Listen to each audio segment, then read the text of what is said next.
but now I have seen the light. Sure, a whole bunch of Zionists pulled us into a war in Iraq, an absolutely disastrous war.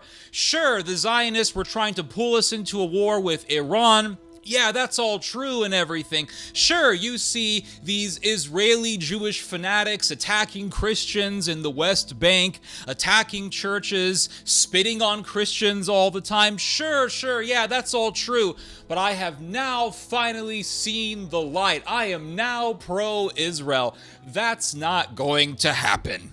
If they could lose Charlie, they could lose anyone. Here's some text messages that Charlie Kirk sent to one of his colleagues. Here's a text conversation that Charlie Kirk was in. Just lost another huge Jewish donor, $2 million a year because we won't cancel Tucker, leaving me no choice but to leave the pro-Israel cause. Guys, you guys lost one of the most pro-Israel people. You guys lost him.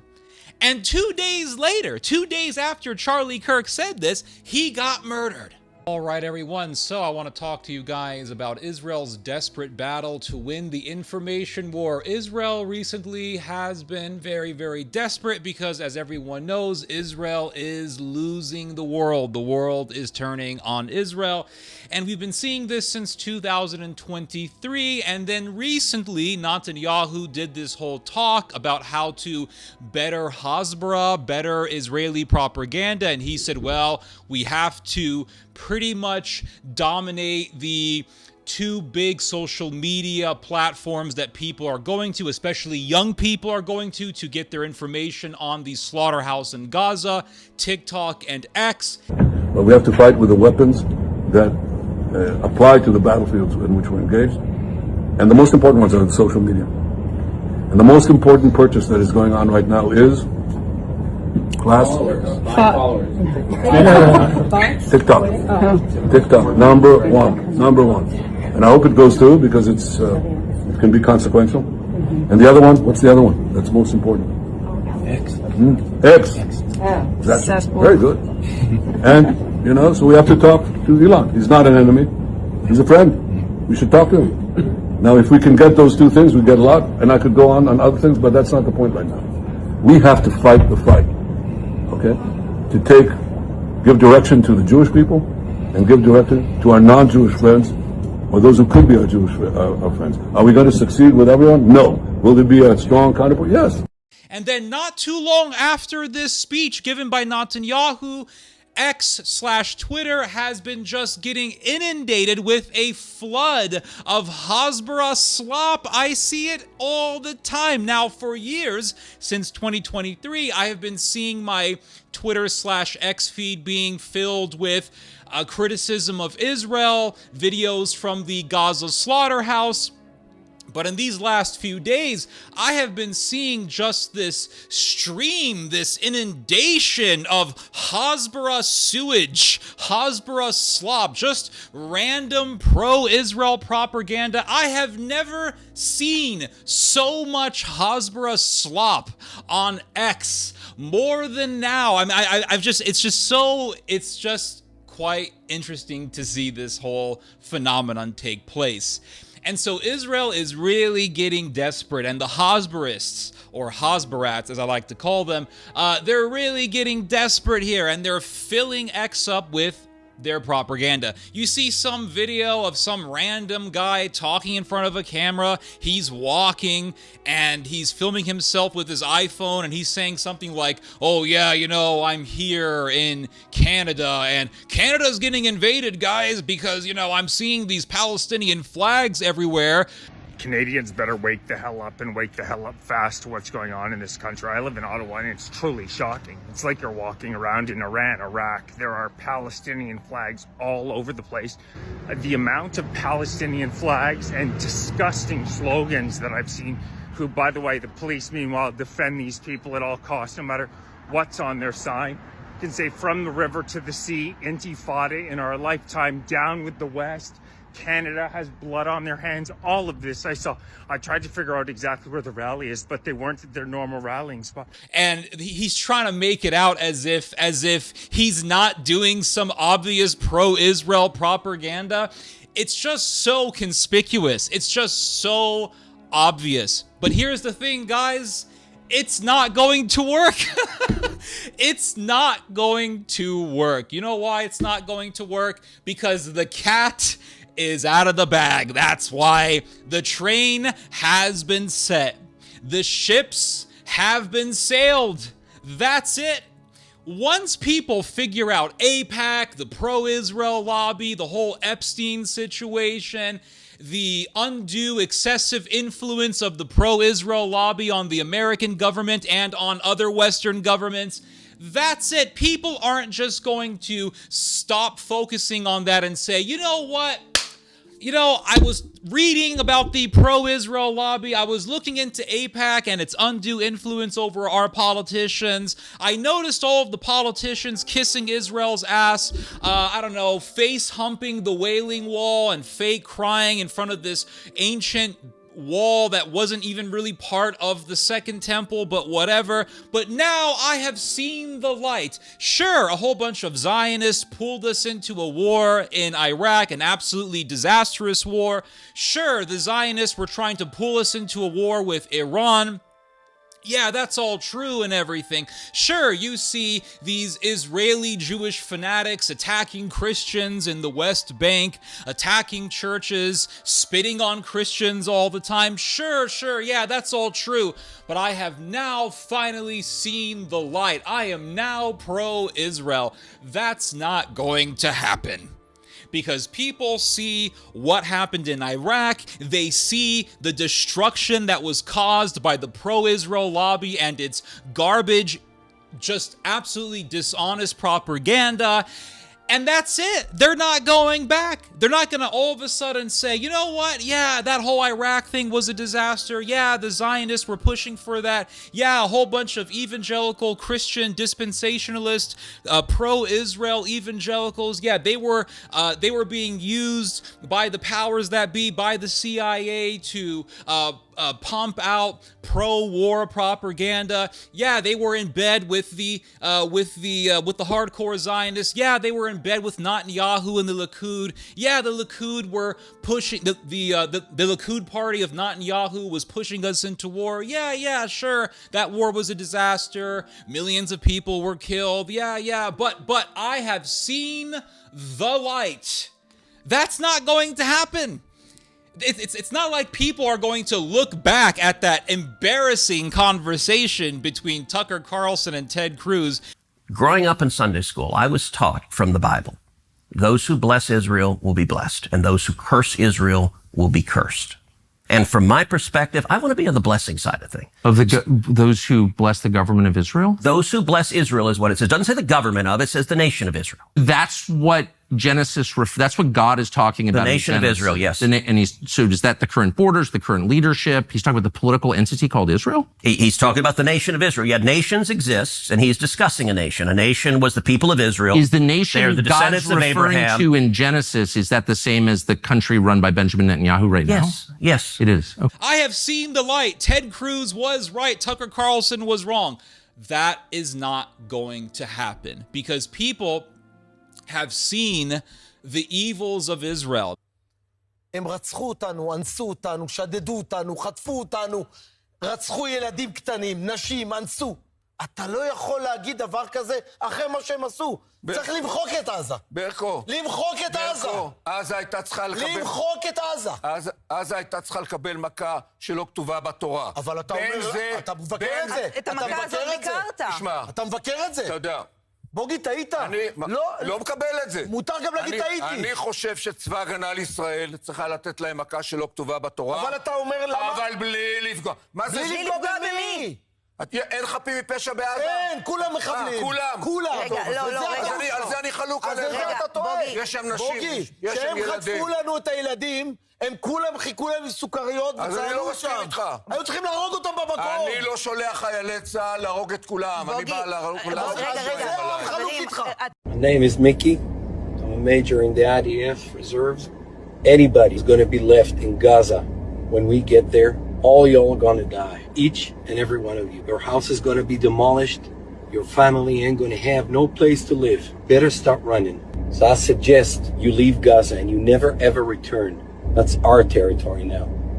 You're done there. Leave or die. I got you, but if you were to say, how does Israel solve this problem forever in the future? I think that if you leave a scrap of Palestinian DNA... Hey, can I ask you real quick, if we destroy all of Gaza, what is the loss to the world? If you gave me a button to just erase Gaza, every single living being in Gaza would no longer be living tomorrow, I would press it in a second. That's just, I think most Israelis if probably that's agree. the choice. Yeah. Yeah. Mm-hmm. No, even if it's not like right now. Yeah, no. I would press it right now. Mm-hmm. Yeah, and same with the territories. Give me that button and press it right now. There you go. And I think most Israelis would. אני לא נרדם טוב בלי שאני רואה בתים קורסים בעזה. מה אני אעשה? עוד בתים, עוד מגדלים, שלא יהיה להם לאן לחזור. אתה רואה אזרחים? לפתוח באש, לפתוח, בוודאי, הם לא אזרחים. אני חושב שבפעם הראשונה כשאנחנו רואים את התמונות של ההפצצות, של הבניינים ושל הגופות מעזה, בפעם הראשונה אני לפחות אומר, who cares, זה לא מספיק, זה לא מעניין, זה צריך להיות הרבה יותר חזק. שבעזרת השם עזה תהיה הריביירה של המזרח התיכון. כתבה בעיתון הארץ שאנחנו מציתים בתים בעזה? כן. זה נכון אגב? נהדר, מצוין. הוא אמר את זה כאילו זה משהו רע. זה מאוד פשוט, לקחת מטוסי ריסוס, למלא אותם בדלק, לרסס מעל כל עזה, ולהגיד להם, אם אתם תוך שעה לא מוציאים את החטופים, כל עזה עולה בלהבות. אני לא מרחם על העזתים האלה. אני לא חושב שיש מישהו במדינת ישראל, בארץ ישראל, שצריך לרחם על העזתים האלה. לא על מבוגרים, לא על קשישים, לא על צעירים ולא על ילדים. מבחינתי שירעבו למוות, מה אכפת לי מהם? אנחנו שורפים להם את הכפר. זה טוב שאנחנו שורפים להם את הכפר. אוקיי, מה המסר? המסר שלי הוא לביבי, של מהיום, יש לנו עד היום, לסגור את עזה מכיוון דיר ברח לעזה, ולא לוותר גם על החטופים שלנו, אלא אם כן, גם לא לתת לאזרחים שם לצאת, ולהכות בהם כשימותו גם החטופים שלנו. אם הם לא יוציאו את החטופים, שימותו גם החטופים וגם האזרחים שלהם. להשמיד את כולם. את כולם.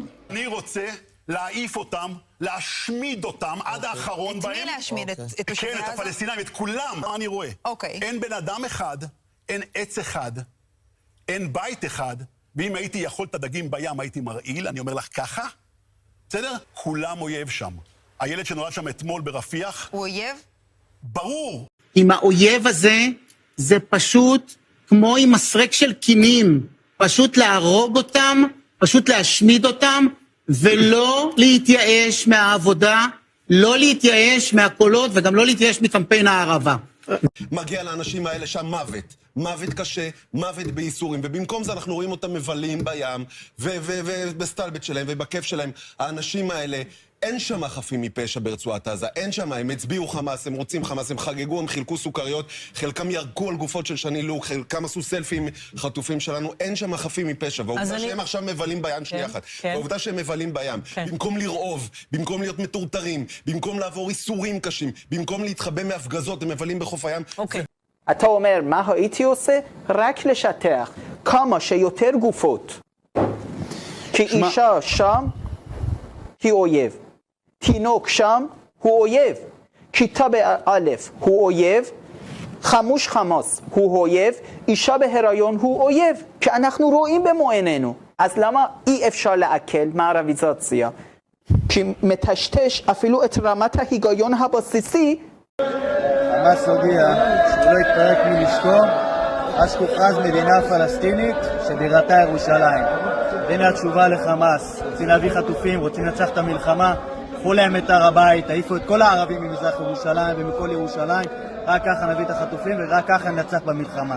כל בית בעזה יש סממן של הר הבית, פה המקום הקדוש שלנו, לא שלהם, להעיף אותם את כולם החוצה. They have read about the war crimes, they have read about the pro-Israel lobby, they have read about AIPAC, and the cat is out of the bag. And so now the Israelis are desperate. They're trying to reverse this disaster. They're trying to reverse the whole situation with some lazy ass propaganda. Some woman in front of a camera telling people to be pro-Israel. Yeah, show some cleavage, make yourself look good. That's gonna get the goyim to really start waving the Israeli flag. It's not going to freaking work. Now, here's another thing. The Israelis are really messing up. They're trying to use the old shit. All right, I'm going to be very blunt with you guys. They're trying to use that old early 2000s bullshit. Let's talk about Muslims. Let's talk about the Palestinian flags. Let's talk about the Palestinian terrorists, Hamas, blah, blah, blah. That's going to get people to become pro-Israel. Even if Americans become antagonistic towards Muslims, even if Americans decide, you know what, we don't like Palestinians, guess what? They're still going to say, yeah, we're not too crazy about Hamas, but we're still not fans of Israel. That's what's going to happen. Why is that? Because of AIPAC, because of the pro-Israel lobby, the Iraq war, because of the fact that Israel was pushing America into another disastrous war. This time it was in Iran. And so people see that. People aren't stupid. Look, guys, this is how deep in the hole you Israelis are, all right? This is how deep in the hole you Hasbrats are. This is how deep in the hole Israel is. Charlie Kirk gets murdered, and immediately people start blaming Israel. I mean, really? You guys are really up the creek? You guys are up shit creek. I can't, it's insane. It really is. It's amazing. Charlie Kirk gets murdered. Now, if Charlie Kirk got murdered in 2001, yeah, you best believe the average American would be sitting there saying, well, let's just wait until the authorities tell us what actually happened. Let's wait for the evening news to come on after work, and we'll see what the media has to tell us about what actually happened, who killed this guy, blah, blah, blah. That's not how people are anymore. Now, partially this is because of the nature of the internet. Information spreads and disseminates within a matter of milliseconds. But it's also because a lot of people are becoming aware of the whole pro-Israel lobby and how this whole thing works. And so people are starting to blame Israel on things that they didn't blame Israel on back in the early 2000s. Charlie Kirk gets killed, people start blaming Israel. If 9/11 happened this year, people would blame Israel 100%. You can guarantee that. That's how deep in the hole Israel is. In fact, let's go a little bit deeper. Let's address something that a lot of you guys already know about, but nonetheless, it does add to what I am saying here in this video. Candace Owens comes out and she says, hey, here's some text messages that Charlie Kirk sent to one of his colleagues. Here's a text conversation that Charlie Kirk was in. And look at what Charlie Kirk says in this freaking text message. Look at what he says. Just lost another huge Jewish donor, $2 million a year because we won't cancel Tucker. I'm thinking of inviting Candace. Jewish donors play into all the stereotypes. I cannot and will not be bullied like this, leaving me no choice but to leave the pro-Israel cause. Guys, you guys lost Charlie. You guys lost one of the most pro-Israel people. You guys lost him. And 2 days later, 2 days after Charlie Kirk said this, he got murdered. Isn't that something? You guys lost Charlie. You guys lose people. Why do you guys lose so many people? Now you can sit there and listen, the anti-Semitism card isn't going to work for this one. You guys want to sit there and say, oh, you know, the world hates us. It's anti-Semitism. No reason at all. People just woke up one morning and said, we just hate Israel. Why? Why do you guys hate Israel for? I don't know. We just don't like the name. It sounds kind of funny. Israel. It sounds like some ancient Babylonian demon. Don't summon Israel. No. It's like the movie The Mummy. You know, do not read from the book. It's like they're acting like it's some type of situation like that. The reason why people start becoming disillusioned with Israel is because of Israel's very evil and diabolical and, quite frankly, shitty behavior. That's the reason why. It's not always because of anti-Semitism. Are there people who are anti-Semitic? Are there people who are neo-Nazis? Absolutely. But that's not the case for a lot of people, and it sure as hell was not the case for Charlie, because you guys were losing Charlie. That's how bad it is. That's how bad Israel is. That's how bad the behavior of Israel's acolytes is. You have people who are trying to spin this whole thing, and they're trying to say, well, you know, the only reason why Charlie got mad is because he was being cut off from funds. That's not what was happening here. The reason why he said that the pro-Israel donors have left him no choice but to leave the pro-Israel cause is because they were bullying him. They were trying to control him. They were using money to control him. That's what donors do. This is what donors do. They give you money to control you. This is their whole strategy. This is their whole, what's it called? The opus operandi, whatever the hell you call it. This is their MO. And so they use money to control people. Now, a lot of the times you have people who get into the world of political activism and they are not really aware as to how this whole thing works, and they're quite naive and they're oblivious, but they have a lot of talent. They're good at debating. They're good at researching. They can gather a lot of information. They can come up with good arguments. They can find good material to substantiate their positions. And then all of a sudden, because of their talent, they get approached by some donors, and the donors say, hey, we really like what you have to say. We really like what you're standing for here. We're going to give you a whole bunch of money. Here's tens of thousands of dollars. Here's hundreds of thousands of dollars. Here's millions of dollars even. And a lot of the times, the receivers of these funds think, wow, these people really like me. This donor or these donors really like me, and I really appreciate their financial backing. And they don't realize that that money comes with strings attached. And so one day they deviate from the agenda of the donor, and then the donor contacts them and says, hey, you want this money? You better toe the line. You better acquiesce to what I want you to say. You better not say what I don't want you to say.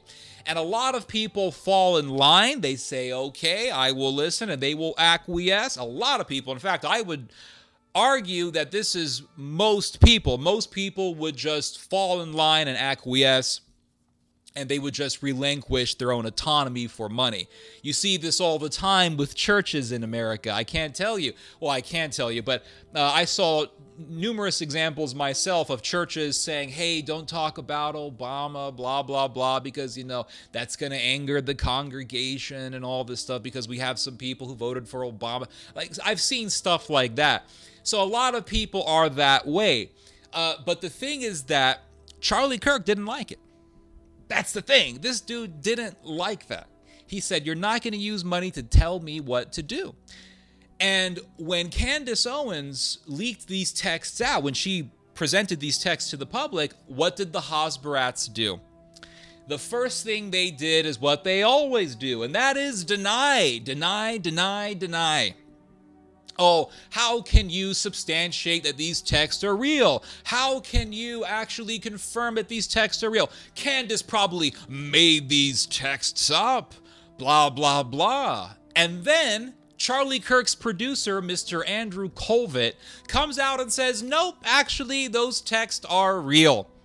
I sent the text out, somehow they got leaked out, but the texts are real. And so now Charlie Kirk's organization, TPUSA, are trying to do damage control. This text, this group chat text, you know, he does say, you know, that he is leaving him no choice but to leave the pro-Israel side. Here's what I want people to know. Charlie said these things publicly and privately to us, like that he was frustrated. He would say something like that, and then he would go in a public situation and he would strike a more moderate tone. Here's the thing. I looked at that moment as like, he's just blown off steam. He's frustrated. He's venting, right? And I just want to say, like, you know, he made that very clear under any circumstances that he was not going to be cowed or bullied into deplatforming Tucker, for example. He made that expressly clear to us. Would he have invited Candace? I have no idea. I think what he was saying in that text, he's like, keep coming at me, bro, and let's see what happens, right? And Charlie was wonderfully defiant. He was wonderfully independent, and he would not, he believed in the freedom of speech, and he felt like he deserved, as a friend of Israel over many years, the right to speak out and have criticism. I will say one other thing, is that he's loyal. Charlie was loyal to people that he had shared history with, right? He was asked, I think this may be what you were about to say, Blake. He was asked about Candace before in public, and he would always say, listen, we're friends. He would never say an ill word about her. And if people, tried to force him to do that about Tucker or whatever, he would always be defiant because he didn't want to be morally blackmailed. It's one of my favorite parts about Charlie is just how defiant and independent he was. Yeah, he was never going to be... He could not be controlled by other people. You could not buy him. He was not bought and paid for. You could not control him with money. It just wasn't the way he was wired. He didn't actually care about money that much. And so what's going on here? What is going on here? You guys can look up what the text say. What is going on is Charlie,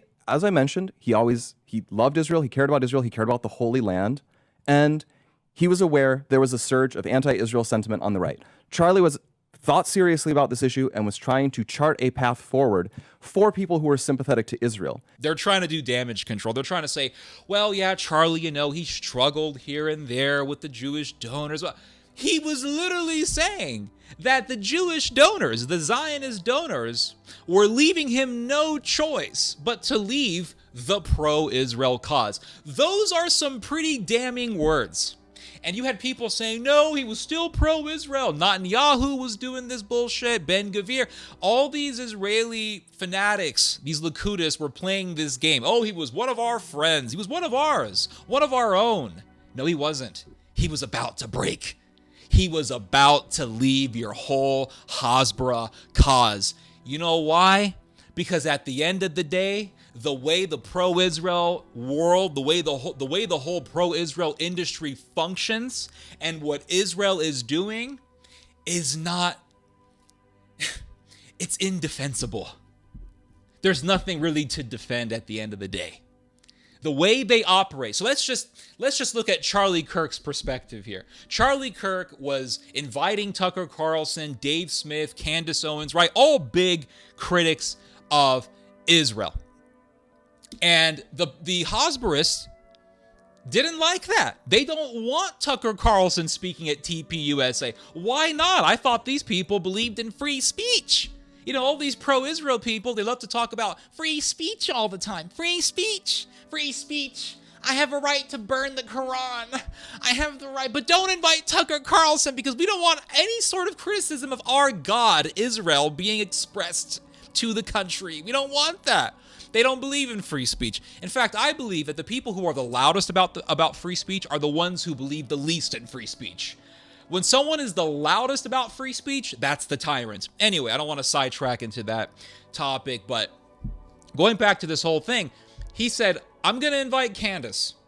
He invited Tucker Carlson to the TPUSA event in July of this year. He invited Dave Smith. In fact, he not only invited Dave Smith, he invited Joshua Hammer, who was a major Hasbarist, to come and debate Dave Smith, and Dave Smith destroyed Joshua Hammer. Destroyed him. I watched the whole debate. Destroyed Joshua Hammer in the debate. That pissed off the Hasbarists. That royally pissed them off. Why? Because their guy got defeated in the debate. The pro-Israel narrative got vanquished in a debate in an event that was supposed to be pro-Israel in the eyes of the kosher donor mafia. They hated that. They hated that Charlie Kirk did it. And listen, everything was so obvious to me from the beginning. Charlie Kirk gets murdered. I started looking into this. Turns out he was breaking on Israel. Turns out he was terrified of Israel. He was worried that Israel was going to kill him if he turned against Israel. I mean, the whole thing was obvious to me.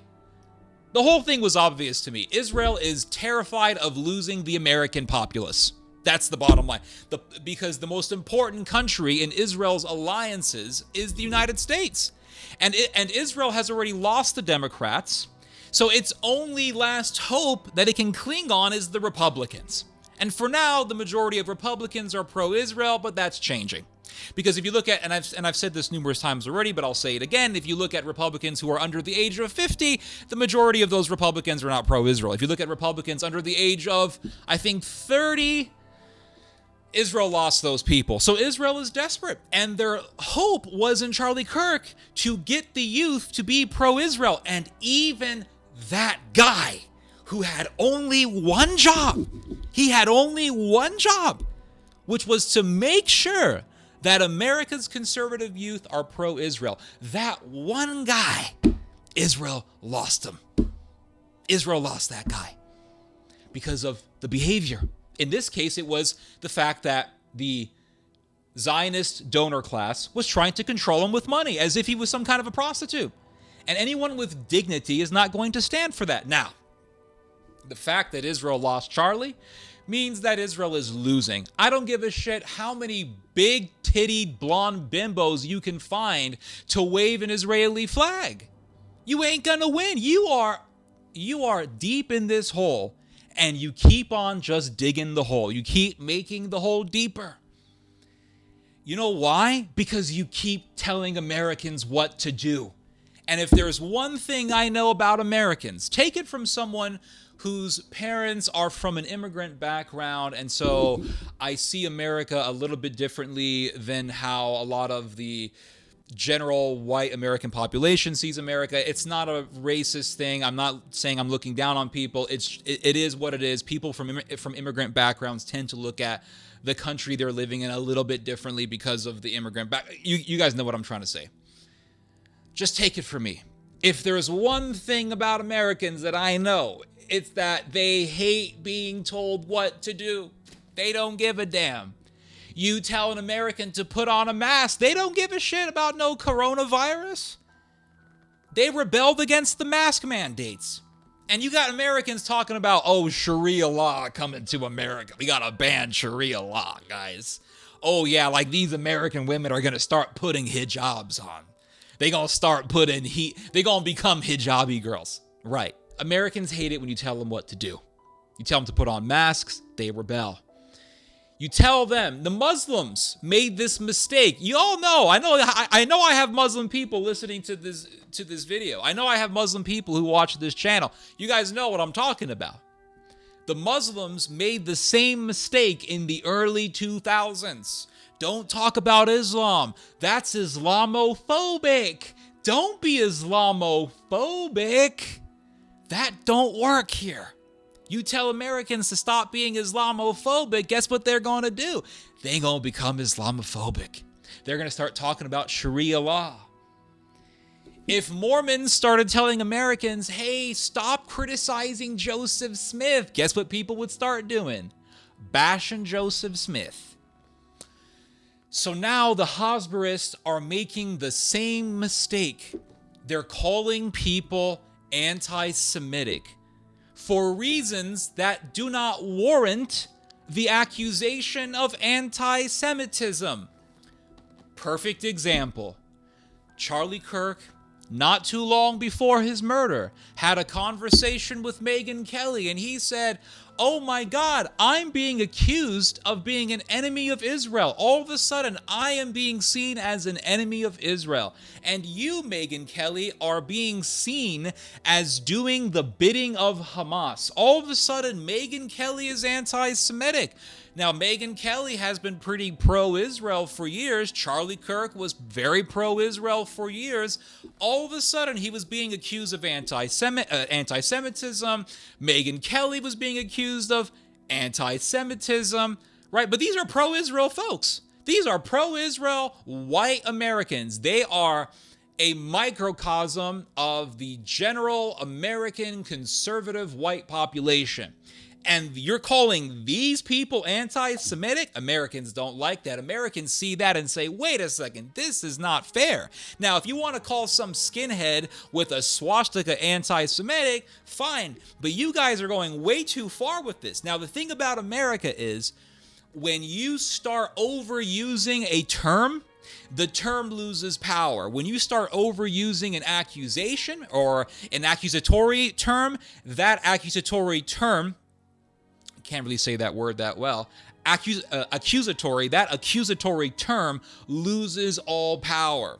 So, for example, when they started calling Americans when they started calling Americans racist, right? The word racist has lost all power. It has lost all meaning because it's been used so many damn times. This guy's a racist, that guy's a racist. So the term has been used so many times that now it means nothing. Now you have Americans being openly racist, and then when some liberal says, hey, these people are being racist, what does the average person say? No, they're not being racist, they're just spitting facts. They're not being racist, they're just bringing crime statistics up, blah, blah, blah. It don't work anymore. Same thing with Islamophobia. That term never had any power to begin with.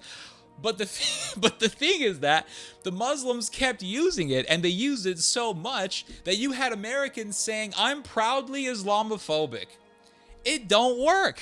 So now anti-Semitism is going through the same process. The term anti-Semitism is going through the same process. It's been overused. That term has been getting used for decades. It's been overused, and so guess what? It's lost all potency. Because before you could say, hey, that guy's a neo-Nazi, he's doing the Sikh Heil, he's got a swastika tattoo, anti-Semitic. Okay, fine, he's a Nazi. We got it, openly Nazi. But you have just typical cookie-cut American conservatives who for years have been pro-Israel, and they say one thing about Jeffrey Epstein and the Mossad, boom, they get accused of being anti-Semitic. That don't work. You're overusing the word. You're playing your hand here, as the saying goes. So now people are saying, wait, you're attacking Megan? You were calling Charlie Kirk anti-Semitic? No, you're trying to use that word to control people. You're trying to use that word to tell people what they can and cannot say. That's not going to work. And guess what people are doing now? You all know what people are doing now. They're criticizing Israel even more. They don't give a damn about the accusation of anti-Semitism because it's been overused and it has lost all potency. Now, here's another thing I want to get to. And I was thinking about this for a while. I've been thinking about this for a while now, and I don't want this to come out the wrong way. But Israel has made a giant mess up. Israel has made a huge blunder in their strategy to reverse all of the international hatred against them and all of the massive disillusionment that people are going through. And that blunder is attacking white conservatives and calling them anti-Semitic. Do you know how much of a mess up this is? Do you know how much you guys have messed up in all this? You guys have seriously messed up here. Because for years, the Hasbarists, they were criticizing African Americans and Middle Eastern people for their criticism of Israel. So when you had African Americans being critical of Israel, people like, I don't know, Mark Lamont Hill being critical of Israel, the Hasbarists would come and say, oh, this Mark Lamont Hill guy said free Palestine from the river to the sea. That's anti-Semitic. Mark Lamont Hill lost his job at CNN. Nobody really gave a damn because, it's Mark Lamont Hill. He doesn't really represent the average general white American population. I'm not saying that this is how it should be. I'm just saying how it is. This is exactly how it is. I'm just describing things as they are in American society. So you could go against Mark Lamont Hill, who cares? You could go against some Palestinian American guy who's critical of Israel, who cares? The Palestinians, this guy's African American, they don't really represent the general American demographic, which is white people. But when you go against Megyn Kelly and Tucker Carlson, Israel, you have made a massive blunder. You have made a massive mistake. Now, why do I say this? Because you are going against people who represent the general American population. Now, I don't make the rules. I'm not saying this is how things should be. I'm saying this is how things are. Megyn Kelly has the look of the all-American woman. White, blonde, right? A true all-American woman.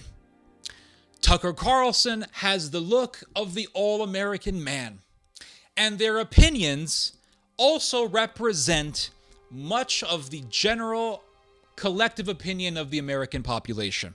America first, patriotism, we're for America, don't tell us what to do, don't tread on me. And you guys attack them. You have the Hasbarats calling Tucker Carlson Qatar Carlson, basically implying that he's backed by Qatar. You're calling Tucker Carlson and Megyn Kelly anti-Semitic. You're trying to tell these people what to do. It's not like you're going against Mark Lamont Hill. Again, I don't make the rules. This is how things are. It's not like you're going against some Palestinian American activist, I don't know, some Edward Said type. No, you're going against the all-American people, right? The all-American influencers, Megyn Kelly, Tucker. Tucker Carlson looks like his ancestors came out of the Mayflower. Megyn Kelly looks like her ancestors were pilgrims, or maybe her ancestors were some Swedish immigrants who landed somewhere in New York. I don't know. But they represent the all-American crowd. And when you go against those people, Americans don't like that. Conservatives don't like that. They're going against Megyn? Patriotic, blonde, white American Megyn? They're going against Tucker? All-American white Tucker? Why? Why are they doing this? Oh, because they want them to shut their mouths? Well, what are they saying that's pissing off the pro-Israel crowd so much? Oh, they're criticizing Israel. Well, you know what? We're going to criticize Israel even more. Oh, Tucker Carlson's talking about Jeffrey Epstein. He's talking about the pro-Israel lobby. We're going to talk about the pro-Israel lobby even more. Oh, Megyn Kelly is refusing to condemn Candace Owens. Well, we're going to stand with Megyn and Candace even more now. Never tell Americans what to do. You never do that. And never attack the people who represent the all-American crowd, because Americans aren't going to like that very much. I'm just talking from a marketing point of view, not a principles point of view. But here's the thing. Here's the thing, guys. It's a lose-lose situation for Israel. No matter how you look at it, it's a lose-lose situation. Why do I say that? Because Tucker Carlson, Megyn Kelly, these are some of the biggest voices in American political discourse. Tucker Carlson is arguably the biggest face in American conservatism right now. And they're going to be criticizing Israel. Now, if Israel remains silent, well, people are going to say, why is Israel so quiet? What's going on? And those people, those influencers, Tucker and the like, they're going to continue to talk about Israel. If Israel tries to speak out against Tucker and his kind, his ilk, if Israel tries to speak out against Megyn Kelly, guess what? That brings attention, publicity on Tucker and Megyn and those like them. And then people are going to say, why is Israel attacking these two wonderful, patriotic, white Americans? What's Israel have to hide here? What's Israel hiding here? Why are they trying to tell our fellow patriots, our fellow white American patriots, what to do? We're not going to stand for this. We're not going to allow these Middle Eastern fanatics to tell our people what to do. No. And they're going to put their criticism of Israel into third gear. That's what's going to happen. That's already happening. No matter what you do, Israel, you're going to lose this battle. You're not going to win. Plus, Israel, people have already seen the videos. They've already seen the videos of your media influencers calling for genocide, calling for the extermination of an entire population in Gaza. People have already seen the videos, and we're not going to forget. We are not going to forget. And you can sit there and try to whitewash it all you want. We have Americans talking about the New World Order coming out of Silicon Valley. And then what do we hear about Gaza? What do we hear in regards to the plans for Gaza? We have these Silicon Valley tech Nazis talking about building smart cities in Gaza. And what did the conservatives say about smart cities when they first heard about smart cities? They said, this is the New World Order, this is the Antichrist, this is satanic. And then they hear about a genocide in Gaza, and they hear about how a bunch of tech Nazis want to build smart cities in Gaza. And people are going to look at that and they're going to say, this is the New World Order. You want us to back the anti-Christian, Antichrist, satanic New World Order? Really? Then on top of that, they hear about the Kabbalah and they hear about the Talmud blaspheming Christ, saying that Christ is boiling in excrement. They put all this together and they say, smart cities, New World Order in Gaza, genocide, Antichrist. And you expect people to just one day wake up, turn on their iPhones, open up their Twitter app, and see some big-breasted Jewish girl waving an Israeli flag, and they're gonna say, oh my God, I'm pro-Israel. The spell has been broken. Or you're going to what? Cast a spell on them with some blonde, fake blonde, big-tittied hospitalist? And they're going to say, oh, I'm pro-Israel now. Is that what you guys think? If that's what you guys think, then you're delusional. You are absolutely delusional. Your own Bible says Israel will be destroyed. Your own prophets say Israel will be defeated. Your own prophets. Never mind the New Testament. Zechariah, Isaiah, Ezekiel. Your own prophets say that Israel will be defeated. Your own prophets are against you. Charlie Kirk went against you. Tucker Carlson went against you. Megyn Kelly is going against you. You guys are losing everyone. You guys even lost your own prophets. You guys even lost your own, the God of Israel, who you claim even goes against you. Read Isaiah 48. What does God say through the prophet Isaiah? He says, all you who claim the name of the Lord, all of you who claim to be a part of Israel and a part of Judah, you guys are wicked. Your own God is embarrassed of you. Let alone Charlie. God is mad at Israel. You guys want to talk about, oh, we're going to win the world? Yeah, we'll hire some whores to be whores for us, to be whores for Israel. You think that's going to work? That ain't going to work. Your own God is against you. Your own prophets are against you. If you guys can lose Charlie, you're going to lose the world. Japan, you guys lost Japan, the land of anime and Resident Evil. You guys lost them. 80% of Japanese people are against Israel. And you guys talk about, oh, how Japan is this place of civility and innovation. Yeah, they hate you. They don't like you. They don't like you. And for how long were these pro-Israel people talking about the glories of Japan? I remember years ago, some Hasbara spread misinformation about Japan making Islam illegal or something, closing down mosques and all that stuff. It was bullshit. But I remember the pro-Israel crowd trying to point to Japan to rile up the Goyim to go against the Muslims. Look, Japan has no Muslims. They're an amazing society. Be like Japan. We got to go against the Muslims. Yeah. And freaking Japan is against you. Spain, Italy, Ireland, the Netherlands, Amsterdam. Do you guys see what happened in Amsterdam? 150,000 people in Amsterdam. 150,000. And the Hasbarats want to blame the immigrants in the Netherlands. Bullshit. Look at the crowds. Full of white folks. Full of white folks. When you guys lose the white folks, I'm telling you, you guys have lost. Why do you think all these Hasbaras have been claiming to be pro-nationalism? Oh, we're pro-British flag, as long as you have the Israeli flag. Pro-Dutch flag, as long as you have the Israeli flag. Pro-America flag, as long as you have the Israeli flag nearby. The Israelis, the Hasbaras, have been trying to use white people as proxies against the Palestine movement. That's why you have Israelis always presenting themselves as nationalists.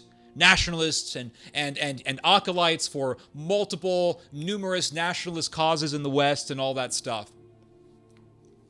Because they know when you lose the white folks, you lose. Why is that? Because Israel needs America and Israel needs the West. And what's the majority demographic in these parts of the world? White folks. You lose white folks, you lose Europe, you lose America. And that's why they were clinging on Charlie. And they lost Charlie. That's how shitty the Hosbris behavior is. It's awful. Trying to use money to control people. And I've been there. I know how it is. I grew up in Zionism. I knew. I know how that stuff is. Because we had some billionaire Jewish funder trying to control us with money. They were giving us money, funding our website work. And they said, well, you got to stop talking about the gay agenda. Stop talking about Catholicism. F you. And this was back in 2013. I want to say also 2014, 15, those years. You had this billionaire couple trying to use money to control us. And it didn't work. It did not work. And so now you see Megyn Kelly going through the same thing that I went through. You see Charlie Kirk. We saw Charlie Kirk going through the same damn thing. They saw how these Zionist donors were trying to use money to control them. Or Charlie Kirk saw this. Charlie Kirk saw how they were trying to use money to control him. Megyn Kelly sees how these pro-Zionist figures are trying to control her, trying to tell her what to do. Because it's all about control. They want to control all of conservative media, and they're losing conservative media. The American conservatives are the last faction that Israel has. They lose the conservatives, they lose America. They lose the American population. And it's downhill from there. It's downhill. I truly believe America one day is going to tell Israel, you know what, Israel? You tried to drag us into all these wars. In some cases, you did succeed. And you bomb an American ally, Qatar, even though Qatar was the neutral place for negotiations between Hamas and Israel. And we told Qatar, America told Qatar to be the center for negotiations between Israel and Hamas. But yet you bombed Qatar, which was an absolute embarrassment. We tell you, America tells Israel, hey, stop bombing Gaza. You bomb Gazans anyway. You don't listen. You don't give a shit. America brokered a ceasefire between Israel and Iran. And then what happened right after that? Israel said, well, we're going to bomb Iran again. And Trump said, you guys don't know what the F you're doing. That was the infamous F-bomb. And believe me, that was one crack on the wall. You're going to see more cracks. You're going to see more cracks in this whole relationship, very toxic relationship between America and Israel. And I think one day America's going to say, you know what, Israel? You are a freaking liability. You're not an asset. You're a liability. And I think one day the whole Western world is going to turn its back on Israel, and that's it. And Israel's going to be done.